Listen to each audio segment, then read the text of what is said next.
చూపు మారట్లా, పేరుకు ఉపవాసం ఉన్న బుద్ధి మారట్లా, పేరుకు ఉపవాసం ఉన్న ఎంతటి దేవుడు అంటాడు. అందుకనే 50లకు రాసినటువంటి గ్రంథముల 2వ అధ్యాయముల కింద వ్రాయించినటువంటి మాట చదవగలిగితే, ఇదిగో ఎప్పుడైనాను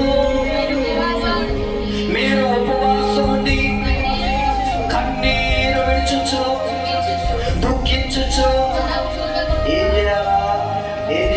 కన్నీరు గడవాల. దేవుని సన్నిధిలో ఉపవాసం ఉండి మనస్పూర్వకంగా ఎదుగు నిశ్చితంగా దుఃఖించాలా, చేసిన తప్పులు ఒప్పుకోవాలా, చేసిన చెడు కార్యాలు ఒప్పుకోవాలా, ఒప్పుకొని కప్పుకోకుండా విడిచిపెట్టే దేవునికి ఇష్టంగా బ్రతకటమే ఉపవాసం. ఏదో పేరుకు ఉపవాసం ఉన్నామని చెప్పుకొని ఏంటండి ఇష్టానుసారంగా బ్రతికితే సరిపోదు. ఎప్పుడైనా మీరు ఉపవాసం ఉండి కన్నీరు మెడవాలా. ఎంతమందికి వస్తుంది ఉపవాస ప్రార్థనల కన్నీరు?